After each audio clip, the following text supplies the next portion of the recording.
Hey everyone, and welcome back to another episode of Diving In. And today we are going to dive into a little bit more of a psychological subject. But first, if you guys notice, I'm a little bit red. And if you really can't tell, there are parts of me that are more pink than a monkey's butthole. Um, that being said, it's not quite as a big of a deal. I mean, it's sunburn. If you're from the desert, you kind of get used to it. You kind of expect it. Although I don't typically sunburn like this initially. Usually I tan. So something has shifted, most likely because I have not gotten a lot of sunlight. But obviously I am going off on a little bit of a different spree than intended, which is fine because there is like no scripts to the show at all. We just kind of go with the flow, put it all together in post, and make it beautiful for you. All that being said, guys, we're going to talk about social isolation. The psychological state of loneliness has a major effect on our overall physical health, and it often goes unrecognized. In fact, more often than not, people are not aware that they are lonely or that someone else they know is lonely. Loneliness causes us to deal with a heavy level of symptoms in our physical health, and this includes chronic migraines. Now, if you are dealing with chronic migraines and it just doesn't make sense, there could be a good chance that you are not sick and that you don't have any underlying health issues that could be causing migraines, at least not on a physical scale. It could be caused by your social life, whether it is a lack thereof, maybe it's too much negativity, not enough positivity or positive interactions. There's a huge amount of variables that social interaction can contribute to in your overall health, physically, mentally, and spiritually. So, are you getting an adequate amount of social interaction, or are you dealing with spending more time alone and disconnected and not getting the social interaction that you need? Human beings were not meant to be alone, not forever. In small instances in which we can take that time to be alone, to process, to restore ourselves, that's great. That is something that we definitely need. But long term, being alone can cause a dwindle in our overall physical and mental health. Again, long term being alone, not necessarily a bad thing for everyone. There are going to be exceptions overall to that. But for the vast majority, being alone long term, it is not good for you. And how do I know this, you might ask? Well, as I was finishing my master's in psychology at the University of Arizona Global Campus, one of my essays, in fact, my very last essay, my final essay for my master's degree program, involved research studying the effects that loneliness not only has on our physical health, but also on our mental health. So, I'm going to kind of, in a lot of ways, summarize what I discovered during that research period, what it was in that essay, to help you guys have a better understanding of what the true effect is of social isolation causing headaches and other health issues. Now, one of the things that we see in several different forms of research, whether it's about loneliness or other forms of health related issues, whether again it's physical or mental, but most studies will tell you that too little or too much of anything, whether it's a good thing or a bad thing, can have a positive or negative effect on us. Now, for example, too much sugar is going to have a negative effect on you, no matter how amazing it might taste in the moment. It's going to have a negative effect on you. It's going to cause you to develop fat. It's going to cause you to have a fogginess in the brain and all sorts of other physical health issues. But on the same token, the body does need some sugar in order to have functions. The fact is that we tend to have too much sugar in the way the culture is designed. The American diet is designed, it's too much sugar, or things like carbohydrates that convert into sugar. Too much sugar, bad. The right amount of sugar, good. So that's we can take that into the aspect of social interaction and loneliness. Too much free time may be as bad as too little. According to research, there may be both a positive or negative effect of having too much or too little time alone or with other people. The same can be said as another example that there is a positive or negative effect of having too much or too little body fat. Again, this concept of too much and too little, it applies to every aspect of life. Now, the same question arises in the examination of the effects that being alone has on the cause of loneliness. Does being by yourself with no one else around cause the emotional feeling of loneliness if it is for too long or too much of it? Now, in doing this research for my essay, I focused on using some key resources throughout everything, including searching across the University of Arizona Global Campus Library, the NIH, which is the National Institute of Health, and using keywords for the focus that we had, which was loneliness, biological effect, cognitive development, health outcomes, connection, depression, anxiety, and alone. Those were the key words that were used.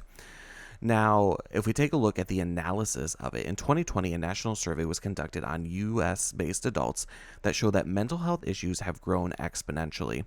As of 2019, 3 out of every 5 Americans reported feeling lonely, and in 2018, it was 7% lower. Further results from this survey state that 24% of Americans believe that they have fair or poor overall mental health. In 2018, the overall rating of mental health was at 81%, having dropped to 76%. Now that's just crazy, guys. That the fact that in a very short period of time, our mental health foundation has dropped significantly from 81% to 76%.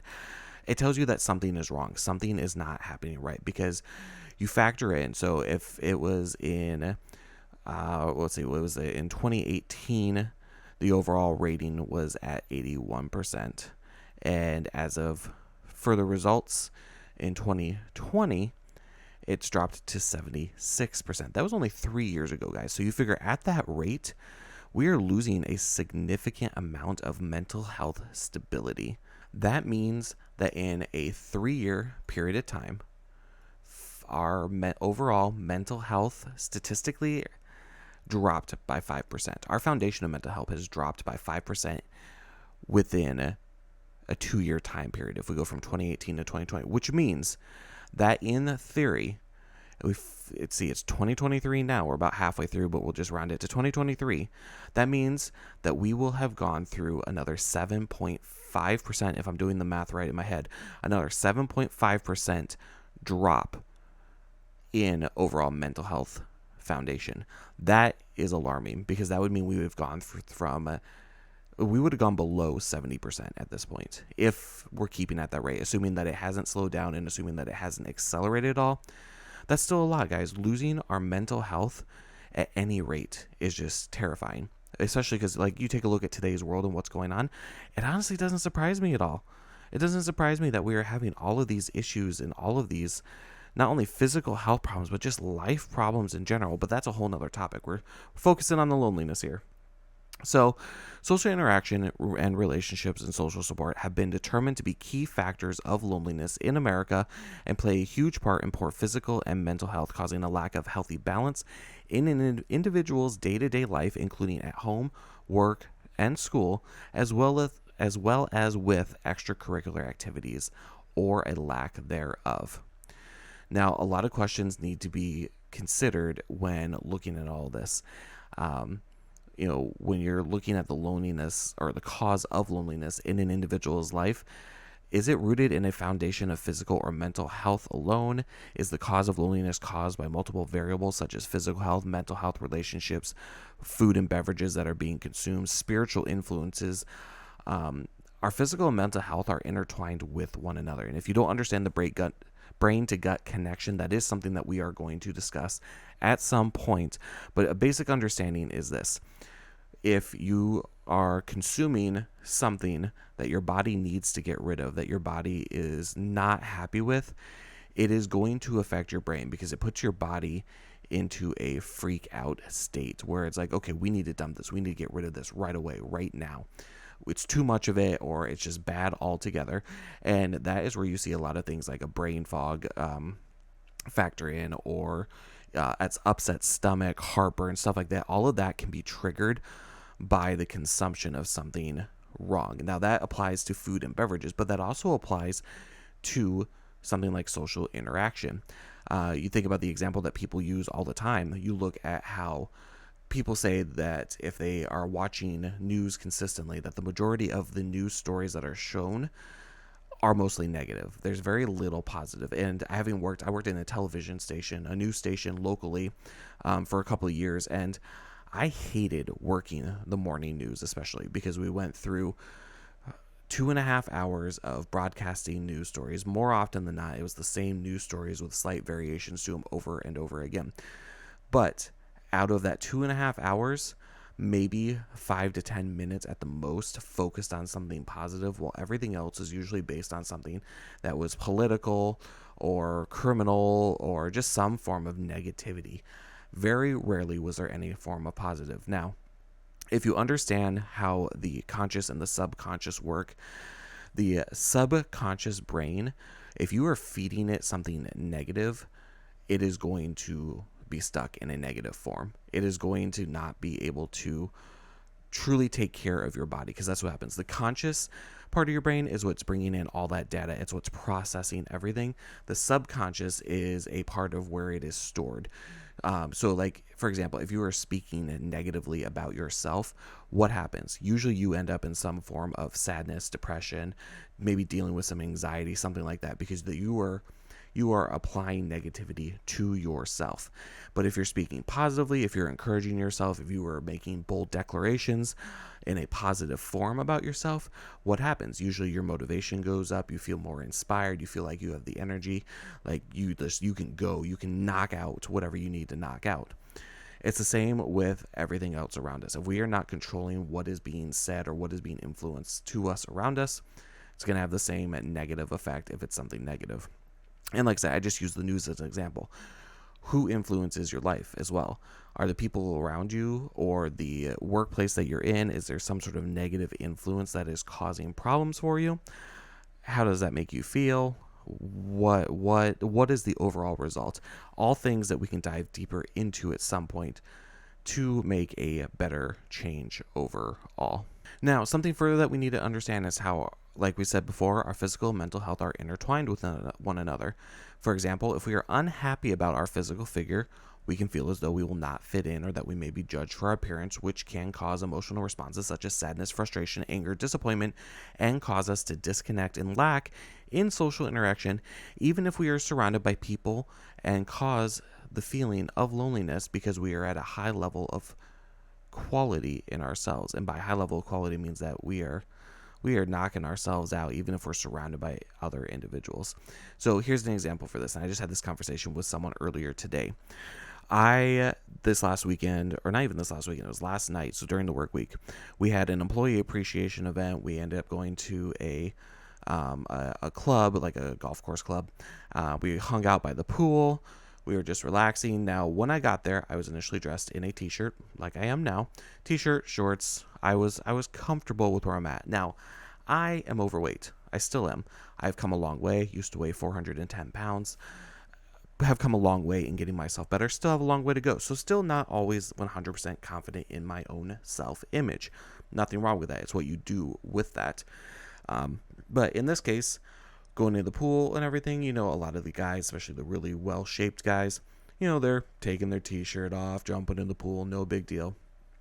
For me, I had to take it a step back. Most of the time, I'm wearing a tank top shirt underneath a t-shirt, or I just have a tank top with me.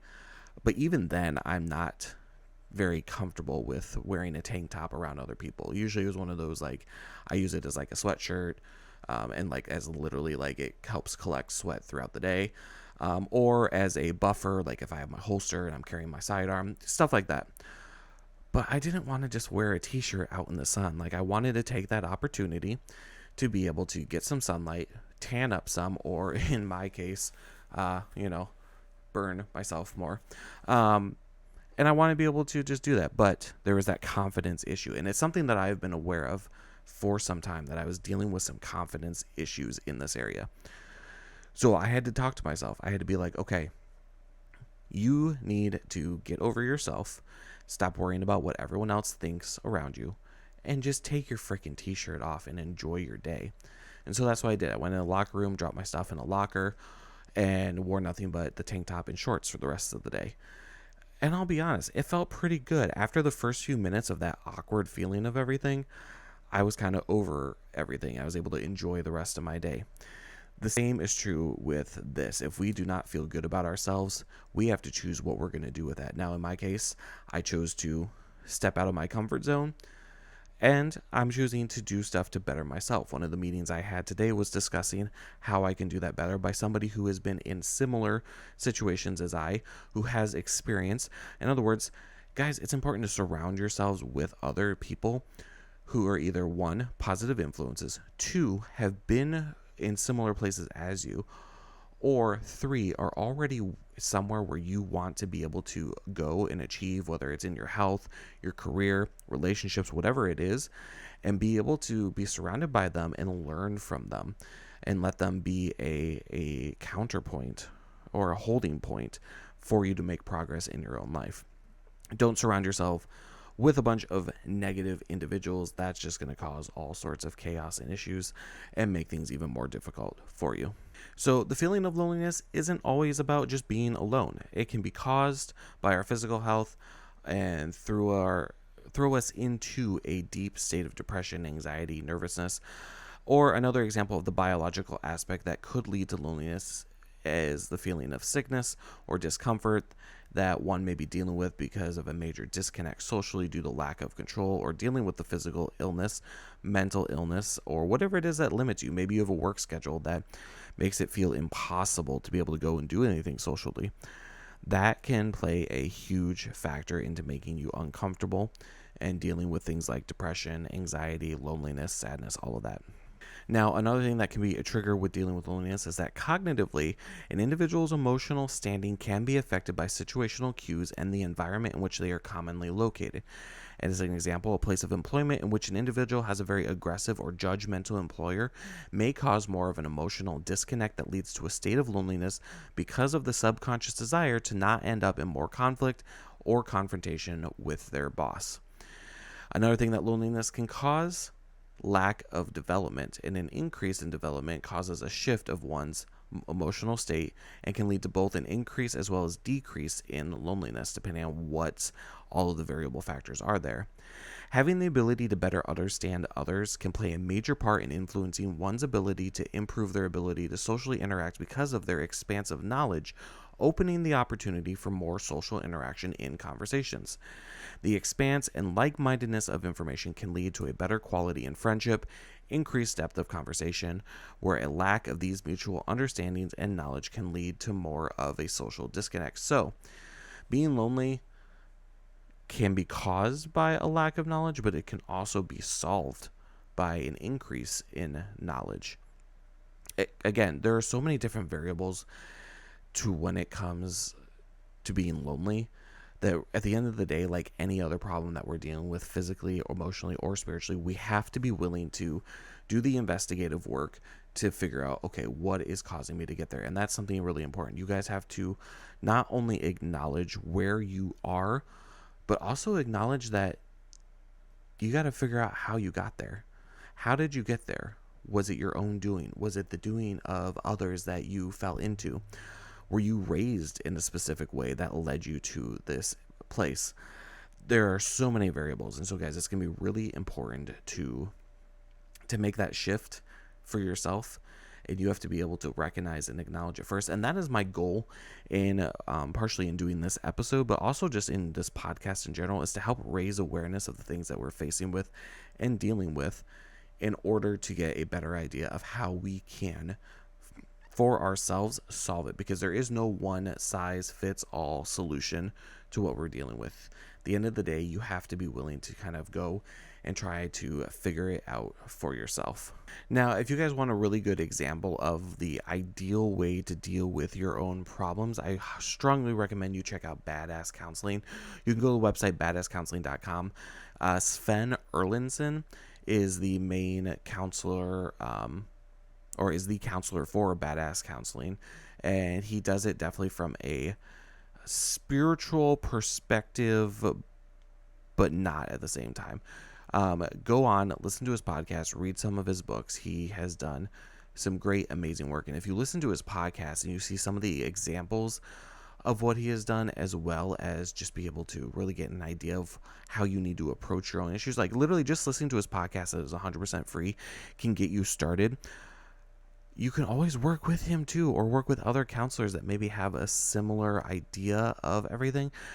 What I'm saying is go check out Badass Counseling. They are a great source for getting started and figuring out what your needs are. And I'll leave it at that. I think you guys, that's your homework from this podcast. Go check out Badass Counseling. Because like I said, everyone's got different problems. Everyone has different variables as to how those problems started or what caused those problems or what needs to be addressed for those problems. Sven does a really good job in helping build that foundation for figuring it out. Badasscounseling.com. Check it out. So overall, we know that loneliness is an issue. It affects us cognitively, it affects us developmentally, it affects us physically, mentally, spiritually, all of it. Overall, an individual's physical and mental health are greatly affected when dealing with the reaction in which the body takes in being lonely emotionally. Being alone short term has its positive outcomes in increasing focus, productivity, and even an element of restoration through long term being alone. Or rather, though long term being alone has also seen a lot of commonly negative effects because it goes against the human nature. It does. We are not meant to be alone for long. If we were meant to be alone for long, God never would have created Eve. Because honestly, it was because Adam was alone that he made Eve. All that being said, throughout review of the research that I did for this essay, it was found that most of the research viewed that loneliness influences our physical and mental health throughout different domains and at different levels of effect. Because of the consistency of overall research results provided by each piece of research, it has been defined that overall the research is reliable and valid and has the same generalization to it. Basically what I'm saying, guys, is that the research is there, the data is there, and one of the things I will do is I will provide this article for you guys to be able to read, or this essay rather, for you guys to be able to read and kind of get an idea of what all the information is saying. It'll also have all the references that is used for the research. But the whole idea, guys, is this: being alone, being lonely is not healthy. And yes, it's going to be caused by a lot of different aspects in life, a lot of different variables. And that's why I emphasize the need for you to really examine your own life and figure out what is causing you to get to this point. What is causing you to be lonely? And again, there is no perfect answer to that question because it's going to be different for everybody. Just as I have dealt with loneliness myself, it wasn't necessarily because I wasn't around other people, but because of other issues that I was dealing with. From a jealousy standpoint, I was very jealous of many of my friends for a long time, and them being in relationships. Being someone who has been single for 30 years roughly, I mean, I've gone on a couple dates, but that's a whole nother thing. But the majority of my friends are married. They have families. They are doing great. For a very long time, I dealt with a lot of jealousy in that. And if I'm 100% honest, I can't say necessarily that the jealousy has 100% gone away, because it is something that I desire and that I want. But it is not because I'm not able to have a family, or rather, think about how I want to say this. It's not because I'm not meant to have a family someday. I believe it is. I believe someday I will have a family. It's because I'm not ready. And everyone can be like, oh, well, you're never ready. Well, that is true. You were never truly ready for having a family of your own, having a wife, having kids, all that fun stuff. We're never truly 100% ready for that. But I believe that there is a solid foundational state that we do need to be in order to take on such a responsibility and hold ourselves accountable for it. And it goes back to something I stated in the last podcast that our boss at work talks about a lot: mind, muscle, and money. If we don't have a solid foundation as men in those three things, how can we expect to take care of somebody else when we're not even taking care of ourselves? If we don't have the mind to work through the grind, to work through the hard stuff that we have to be able to make decisions on, that we need to be able to defend our family on, if we don't have the muscle to be able to do the hard work, whether it is physical labor, whether it is being able to maintain and keep up on stuff that needs to be done around the house, whether or not it's something like having to physically defend yourself or your family from somebody who is causing a life threat. And the third thing is money. Money is not going to buy happiness. It's not. You can have all the money in the world and be the most depressed individual ever. But money will help give you a solid foundation for the provision of life. Money will help you have a lot more patience, or not even patience, but just be more relaxed, less stressed in life if handled properly. And money is going to bring you the opportunity to have a lot more fun, be able to be more relaxed, be able to appropriately bless others, whether it's your family members, friends, people you don't even know, whatever it is. Money helps create a solid foundation for your life. Mind, muscle, money, guys. That's what it takes. You have those three things, have a solid foundation, because you're never truly done developing those three things. And that's something that came up in the conversation I had earlier today. We are not, and I love the point that he made. We are not meant to achieve a goal and stop doing the hard work. No, that is not what we are meant to do. Because the moment you stop, everything that you work so hard for is going to dwindle away. It's like the example that he used. And I'll give you two examples. The example that he used was, if we are pushing and pushing and pushing to win the attraction to a woman, or that they would desire us, and then all of a sudden we get married and boom, we stop doing all that stuff. We stop buying them flowers. We stop giving them gifts. We stop flirting with, being flirtatious with them, whatever it is. Well, the quality of that relationship just dropped significantly, because the selling points that you made no longer exist, because you feel like, well, you've accomplished it. You don't need to do that stuff anymore. It's a little bullshit. And that's coming from a guy who, like I said, very little experience when it comes to a relationship.